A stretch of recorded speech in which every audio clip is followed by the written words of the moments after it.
pagmamahal noon na halos hindi ko makalimutan. Patuloy pa rin naghahunting sa isip ko ang mga sandaling naganap sa amin noon.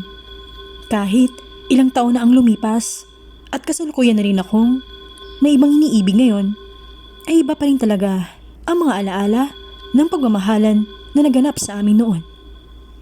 Sadyang ang mundo na at tadhana ang nagpahiwalay sa amin, na kahit gustuhin ko mang sumama sa kakaibang mundo niya, ay wala namang katapusan na kaguluhan, katatakutan at pasakit ang mamamayani sa buhay namin. Ako nga pala si Garuda na taga Nueva Ecija. Hayaan niyo may share ko sa inyo ang isa sa mga naging experience ko noon nang minsan nagmahal ako ng isang aswang.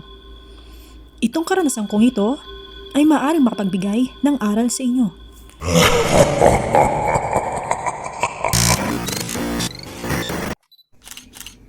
Honey pare, nakita mo ba yung chicks kanina? Ha? Sinong chicks?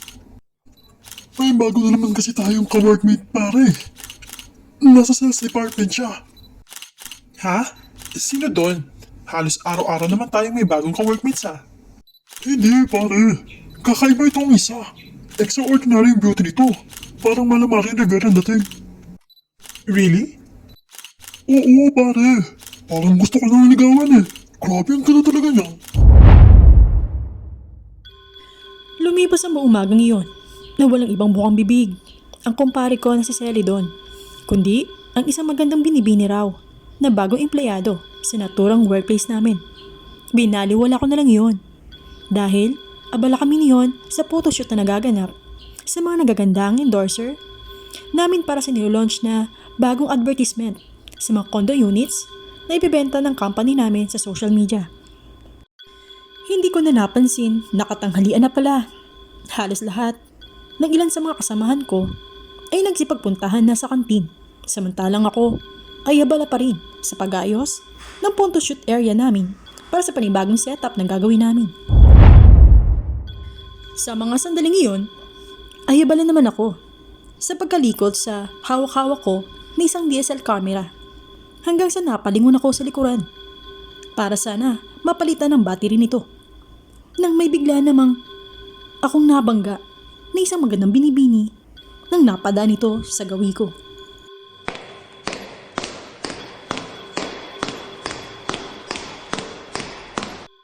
Oops! Sorry miss, pasensya na, hindi ko sinasadya. It's okay. Don't worry. Ako nga dapat na humingi ng pasensya sa'yo. Kasi halos munti ka man nang mabitawan ng hawak-hawak po na DSL camera na yan. Siguro pa nagkataon. Baka singiling ka pa ng ating company nang wala sa oras kapag nasira yan. Napakamahal siguro niyan. Sobrang sorry talaga. Ganun ba? Naku! Wala yun. Afford ko namang bumili ng ganito eh. Kung sakali na mangyari yun. By the way, I'm looking for Miss Shania. Is she here? Miss Shania? Yung director natin? I think, nakita ko siya kanina na dumiretso sa kantin. Tama. Doon na nga siya nagpunta kanina. Oh, alright. Okay po, I think I have to go there na. Wait.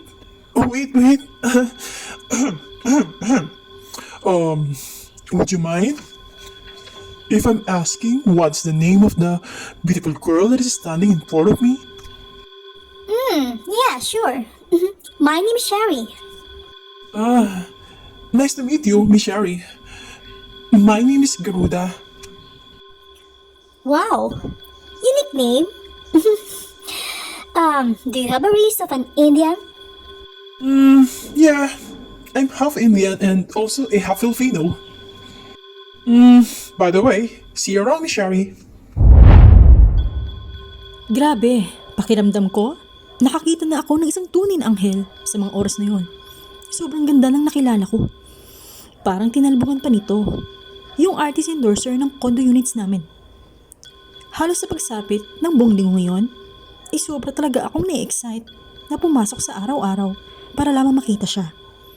Sobrang kabog ng puso ko kung kaya't Dumating na sa punto na naglakas na loob na ako na ligawan siya.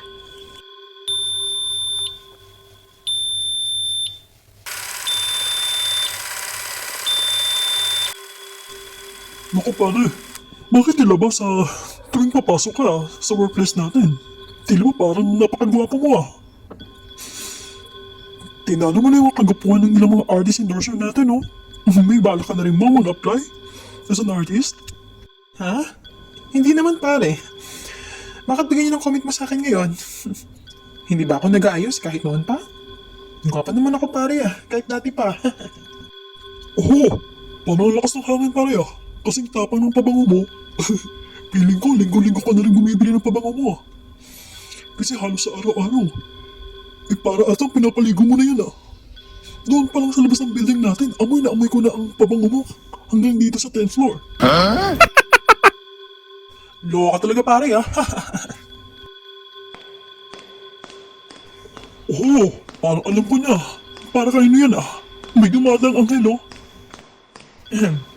Hi, Miss Shari. Shall we? Anong shall we pare? May lakad kayo na Miss Beautiful? Hi, boys! Tara, let's go, Mr. Garuda. Sorry pare Hindi mo na ako sasabi sa'yo ngayon. May dinner date kasi kami ni ni Miss Shari ngayon Mauna na muna kami What? Ang daya mo naman pare. Sinulat mo na pala yung chika babes ko. Magsisimula pa lang ako mangligaw sa kanya eh. Ay, ganun ba, Mr. Ted? Nauna na kasi si Mr. Garuda eh. Hayaan mo na pare. Simple na lang. Ilalakad na lang kita sa friend niya, si Tonya. Hindi ba? Dati mo naman naging type yun. Sa paglipas pa ng ilang dates namin ni Miss Shari, ay sa wakas, nakuha ko na rin ng matamis yung oo. Yun na ata ang pinakamasayang punto ng buhay ko nang naging kami. Halos lahat ng kalalakihan sa buong company namin ay para ata naiingit sa akin. Hanggang sa umabot nga kami ng 6 na buwan. Bigla isang araw, nagpaalam ito na kailangan niya raw muna lumuwas ng probinsya nila para sana dalawin ang kanyang mga magulang doon. Sa kabilang banda, nagpresenta naman ako na gusto ko sanang sumama sa kanya doon. Kaso bigla naman siyang tumanggi. Bago ang kanyang pagluwas, ay nag-set up naman ako ng isang photoshoot para sa kanya. Para sana hindi ko siya masyadong mamiss. At bala ko na rin sanang maglagay ng napakalaking photo frame nito na ilalagay ko sa loob ng aking sariling kwarto. Sa pagtatapos ng photoshoot namin, ay bigla namang nasira ang DSL camera na ginamit ko. Sumapit na nga ang araw ng pag-alis niya. Nag-leave talaga ako sa aking trabaho para lamang maihatid siya sa airport na sasakyan niya papuntang Aklan. Pagkalipas ng mahigit 2 linggo, ay naisipan ko namang tumambay muna sa isang coffee shop pagkatapos ng working hours kinagabihan.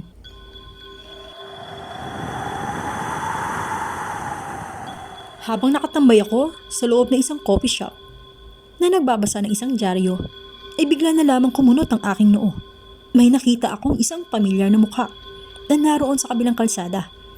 Nasyak ako ng todo nang nasiguro ko kung sino ang babaeng nakatayo sa kabilang kalsada na nakikipag-usap sa isang lalaki na tila ba masayang masaya.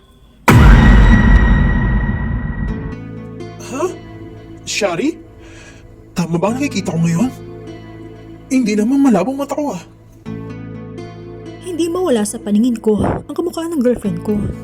Buong magdamag, akong nakatuon lamang sa kanila. Hanggang sa nagpasya na nga akong lumabas ng coffee shop na yon para lamang obserbahan sila. Habang naglalakad, ang kamukhang kamukha ni Shari na nakahawak pa sa braso ng lalaking kasama niya ay naroon lamang ako ng kasunod sa kanilang likuran na may distansya ang layo mula sa kanila.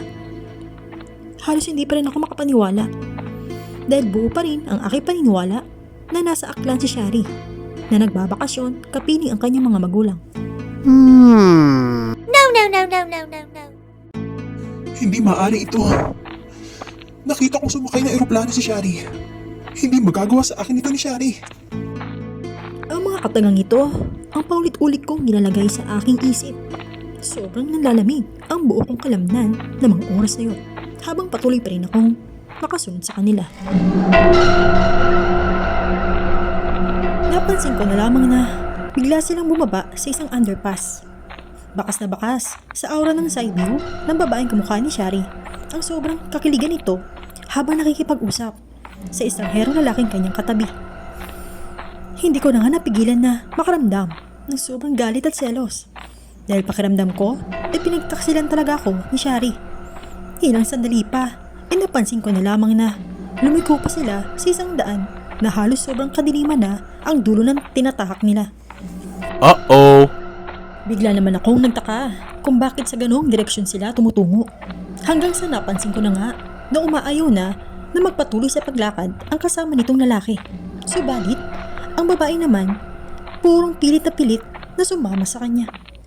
Halos atake na nito ang braso nito. Kalaunan, ay sumunod na lang ang lalaki sa kanya.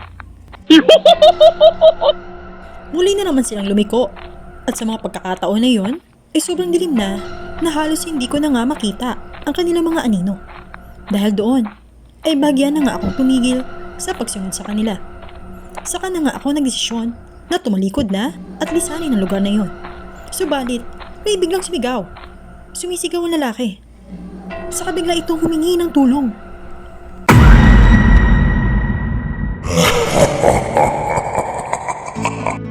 Agara naman akong napatakbo sa biglang liko na yon. Kahit na medyo madilim ang naroon, ay mas nanaig pa rin ang aking adrenaline rush sa pagtakbo para sumaklolo sa kanila. Sa pagsilip ko sa bilang liko, ay halos wala akong makita. Kaya ginamit ko na lamang ang flashlight ng aking cellphone. Saka ko nga ito itinutok sa kanila. Muntik ko nang mabitawan ang hawak-hawak ko ng cellphone. Naaktuhan kong takam na nilalaman ng babaeng yon ang puso at bawat laman ng lalaking kanyang kasama.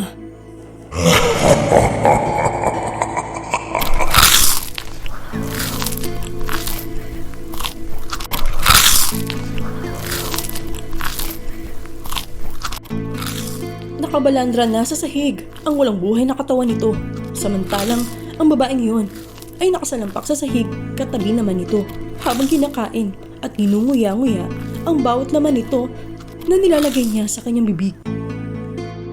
Ang tatalim ng mga kuko nito at ang tutulis din ng kanyang mga ngipin. Nanlilimahid na sa dugo ang bibig nito na umaagos hanggang sa kanyang dibdib.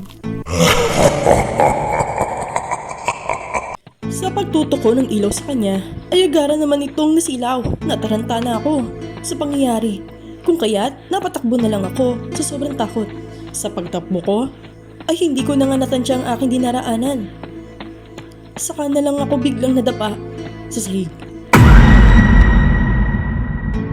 Tatayo na sana ako, subalit sa paglingon ko ay mabilisan na ngang umamba sa katawan ko ang halimaw o aswang na aking nakita. Na kiniresulta, natuluyan ko ngang pagkakahiga sa sahig. Oh no. Sa sobra kong pagkagulat ay tinutok ko sa kanya ang ilaw ng aking cellphone. Oh, huwag! Maawa ka! Ha? Garuda? Anong ginagawa mo dito? Ha? Tama ang hinala ko mula pa kanina. Ikaw si Shari. Tama, hindi ba? Ha? Kanina ka pa sumusunod sa akin? Shari, anong nangyari sa'yo? Hindi ko maintindihan. Ano ka ba, Shari? Imbis na sumagot ito, nakita ko sa aura niya na bigla itong umiwas ng tingin. Bigla rin itong nabalisa at natakot sa akin. Kaya siya mabilis ang tumayo at lumayo sa akin. Shari! Saan ka pupunta? Shari! Shari! Pagkatapos ng pangyayaring yun, halos hindi ako pinakalma ng isip ko. Maraming beses kong kinontak si Shari, subalit cannot be reached na ang kanyang cellphone. Halos nababaliw na ako sa kakaisip. Sa kalagitnaan ng aking pag-iisip, ay tumambad sa paningin ko ang DSL camera na nakapatong sa lamesa sa loob ng aking kwarto. Mula nang pinaayos ko yon, ay hindi ko pa iyon nakakalikot. Nilapitan ko ito, saka ko nga dinampot at mataimtimang pinagtitingnan ang mga picture na naroon sa loob. Halos nasyak ako sa mga nakita ko. Ganoon ba talaga ka-high-tech na ang kamera sa mga panahon na ito? At pati ang mga hindi nakikita ng pangkaraniwang mga mata ay kaya na nitong makuhanan? Gaya ng mga supernatural thing. Huh? Oh no. Halos lumuwa na rin ang aking mga mata. Nakita ko na nasa likod ng malaanghel na si Shari ang halos nagkukumpulan ng napakarami mga kaluluwa ng mga kalalakihan. Parang may isang curse ang nakadikit sa kanya. Halos karumal-dumal din ang kanilang mga itsura na nasa kanyang likuran. Umagaw na rin sa aking paningin ang malaahas na korte ng mata ni Shari sa lahat ng kanyang mga litrato na nakita ko roon sa DSL camera. Dahil doon, halos nabitawan ko na ang hawak-hawak ko na camera sa sobrang pagkagulat. Hindi ako pinatahimik ng mga natuklasan ko kung kaya't nagdesisyon ako na magtungo sa kanilang probinsya. Buti na lang, hindi yun na itago sa akin ni Shari noon. Ang eksaktong kinaroonan ng kanyang address sa probinsya na yon. Sa pagsampa pa lang ng mga paa ko sa bulwagan ng kanilang barangay, ay biglang lumakas ang isang malakas na hangin. Halos tumaas ang buhok kong balahibo mula sa mga paa ko hanggang sa pinakahuling hibla ng aking buhok. Ramdam ko na may kung anong hiwaga ang mayroon sa pinasukan kong bulwagan. Sa bawat pagakpang ng mga paa ko sa loob na yun, ay mataimtiman na rin akong nagmamatsyag sa paligid. Grabe ang tingin ng mga tao na naroon sa loob. Halos natatalim nila akong tumingin. Hanggang sa, natanaw ko na rin ang antik na bahay ni Shari.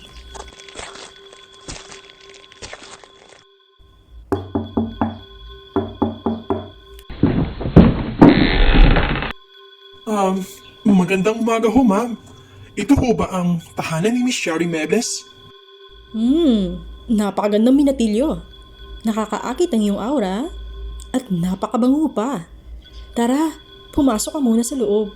Maya't maya ay darating na rin siya. Nandito na po siya sa probinsya? Oo, mister. Kakauwi pa lang ng ate ko kagabi. Sige ho. Hindi ko ma-explain, pero parang tumaas bigla ang nervyos ko pagkatapos kong pumasok sa kanilang tahanan. Sobrang lakas ng pintig ng puso ko na parabang may nasisense akong isang peligro. Pinatuloy pa rin ako na nagpakilalang kapatid ni Shari sa loob ng kanilang tahanan. Pagkalipas ang sandali, ay hinatid ako nito sa isang kwarto na halos puro kalalakihan naman ang naroon sa loob. Nagtaka naman ako bigla kung bakit doon niya ako pinapunta. Kung kaya't, bago pa lamang ako pumasok ng tuluyan doon, ay muli ko siyang kinausap sa tapat ng pintuan. Sandali lang ho. Marami ata kayong bisita. Bakit ata tila ba? Ang ilan sa kanila ay tinatawag ng ating pansin. At yung ilan naman parang galit na galit sa atin. Huwag mo silang pansinin. Dito talaga ang waiting area ng lahat ng aming mga nagiging bisita. Ang pakilala nga po ng ilan sa kanila ay boyfriend daw sila ni ate. Ha? Boyfriend? Teka, hindi ko maintindihan eh. Malalaman niyo naman mamaya eh. Kasi darating naman siya. Doon na lamang muna kayo maghintay. Blanko ang isip ko sa sinabi nito. Hanggang sa nakita ko na lamang aking sarili na tuluyan na ngang pumasok doon. Sa pagpasok ko roon, ay may isa pang kwarto akong tinunton sa dulo nito, kung saan naroon silang lahat. Tila ba ay parang preso ang dating ng kwartong iyon sa dami ng bisitang lalaki ang naroon sa loob. Nang tuloy na nga akong nakapasok doon, ay automatic palang naglalak ang pinakapintuan nito. Pare, bakit nandito ka? Sana hindi ka naman punta rito. Bitag to, pre. Ha? Ako dapat na magtanong sa'yo kung bakit narito ka sa bahay nila Shari. Hindi ba dapat nasa Makati ka ngayon? Doon sa workplace natin? Sorry pre May kasalanan ako sa'yo eh. Anong ibig mong sabihin? Kasi ganito yan eh. Kahit alam ko noon na girlfriend mo si Shari, palihim pa rin akong nanligaw sa kanya pre. Tapos, ayun, sinagot naman niya ako. Ha? Ano ba pinagsasabi mo pare? Napakasinungaling mo naman. Hindi pare, hindi. Hindi ako nagsisinungaling pare. Maniwala ka. Ito pa ang nakakagulat. Lahat ng mga nakikita mo rito, nakasama natin, ay nang pakilalang boyfriend daw ni Shari. Hindi ba mga pare, tama ko? Diba? Oo. Oo, umuo naman sa lahat oh. Narinig mo ang sagot nila ha? Sabi ko sa'yo pare, napakatalamak talaga na cheater yan si Shari. Labis akong nanlumo sa mga natuklasan ko. Nilinlang pala ako na nakakabulag na kagandahan nito. Pero bigla sumingit sa aking isip. Alam na ba nila na may nagtatagong laging sa kabila ng malaanghel na kagandahan ni Shari?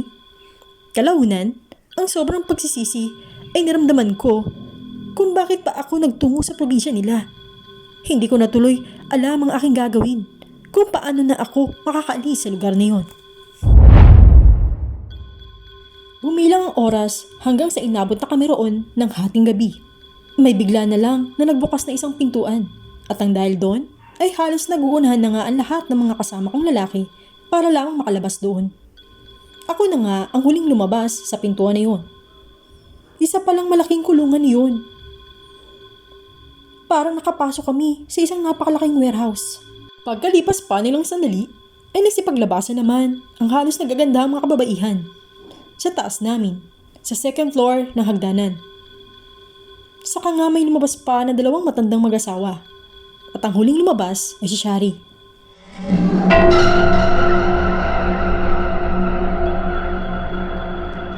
Galit na galit ang lahat ng mga kalalakihan nang makita si Shari. Halos ang ilan sa kanila ay manulutong na mga mura ang itinatapon sa kanya dahil sa galit. Hanggang sa bigla na lamang sumigaw ang isang kapatid ni Shari na nagatid sa akin kanina sa kwarto na yon. Ano ba? Tumahimik nga kayong lahat? Para kayong mga asong ulol na tahol ng tahol. Walang laman. Ano ate? Sisimulan na ba natin ang paglapas sa kanila lahat? Gutom na kaming lahat. Easy ka lang, sister. Pwede ba? Meron pa tayong 3 minuto, na natitira. Bago umabot ang alas 12. Makukuha mo rin naman ng gusto mo eh. Okay guys, easy lang kayo, okay? Total, malapit na rin naman ang final judgment sa inyo. May isa akong regalo na ihandog para sa inyo. At iyon ay yung confession ko. Hi guys, pasensya na talaga kayo kung kayo ang aking napili to be our victims. Kailangan namin kasi ng mga flesh you para mapanatili namin yung kabataan ng itsura namin at kalakasan. Deserve din naman na mamatay kasi halang naman sa kasamaan ng inyong mga pagkatao. Pagkatapos marinig iyon, ng lahat ng mga kalalakihan na naroon ay halos umugong ang sobrang kaingayan ng kanilang mga galit sa bawat sulok ng warehouse na yun. Pagkalipas pa ng sandali, ay nilibot nga ni Shari ang kanyang paningin sa lahat ng mga nagkukumpulan na kalalakihan sa loob ng kulungan na yon. Hanggang sa huminto ang kanyang paningin sa akin. Bigla tuloy nagbagong aura nito. Nakita ko ang sobrang takot at pag-aalala dito para sa akin. Pagkatapos niya ako makita. What? Uh-oh. Wait! Ma! Pa! Mga kapatid ko, huwag niyong gagalawin ang isang yun yung lalaking yun. Okay? Ibalato niyo na sa akin. Sa akin lang dapat yun. Pagkalipas pa na ilang minuto, bigla na lamang silang lahat nag-evolve into a very freaking monsters. Nalusaw ang kanilang kagandahan. Sobrang pangit na halos hindi na talaga kayang masikmura ang kanilang itsura. Na sobra talagang nakakasuka at nakakatakot. Lahat sila ay nagsipagtalunan sa loob ng nasabing kulungan kung saan naroon ang lahat ng mga kalalakihan. Nailusob din na lahat ito. Sinubukan naman manlaban ng ilang mga kalalakihan. Pero sa labis na nag-uumapaw na kalakasan ng mga halimaw na ito ay halos wala sila talagang nagawa. Hindi ko na alam. Sobrang talaga akong nanginginig sa takot. Hindi ko alam kung saan ako magtatago. Hanggang sa may isang dahan-dahang halimaw ang lumalapit sa akin. Nakaamba na nga sana itong sugurin ako. Pero biglang may tumulak sa kanya na kapwa niya aswang. Saka ito lumapit sa akin. at hinatak ang aking braso. Saka kami parehas na lumayo o lumabas sa nasabing kwartong yun. Sa kabilang banda, bigla naman ako nitong binuhat. Saka kami tumakbo ng todo. Habang buhat-buhat ako nito, nanginginig ako sa takot habang kasama ko siya. Hanggang sa huminto kami malapit sa isang bus station. Naroon kami sa likod ng isang malaking building. Dahan-dahan namang nagbago ang anyo nito. Saka talaga ito bumalik sa kanyang kagandahan. Ito pala si Shari na tumulong sa akin na makawala sa nasabing bulwagan nila. Umalis ka na. Hindi ka dapat pumunta rito. Hindi naman kita pinapunta rito, hindi ba? Shari, kaya ako napunta rito. Para makita ka at makausap. Hindi na kita makontak. Nakita mo na ang lahat. Wala na akong itatago sa'yo. Halimaw ako, Garuda. Hindi ako karapat-dapat sa'yo. Bakit mo pa rin ako tinulungan? Dapat hinayaan mo na lang akong mamatay. Doon. Pakiramdam ko, patay na rin ako ngayon dahil sa ginawa mo. Makinig ka, Garuda. Pusila ang iyong kalooban. Kinailangan ko na talaga silang linlangin para magpatuloy kaming mabuhay at bumata. Ang mga masasama naman ang kaluluwa nila eh. Hindi gaya mo. At saka, mahal din kita kaya mas pinili ko na mabuhay ka. Sasama na lang ako sa'yo, Shari. Gusto ko na magkasama tayo. Mahal na mahal kita, Shari. Hindi. Hindi maaaring gusto mo. Magulong mundo ko. Pumapatay kami ng tao. Gugustuhin mo bang pumatay at kumain ng sarili mong kauri para lang mabuhay? Ayan. Ayan ang sinasabi ko sa iyo, Garuda. Kasi nga, busila kayong kalooban. Bumalik ka sa Manila. Bumalik ka na. Iyon na nga, ang huling pagkikita namin ni Shari. Saka na nga siya tuluyang nawala sa aking paningin. At dito na nga po nagtatapos ang masalimuot ko na isang pambihirang pag-ibig sa piling ng isang aswang.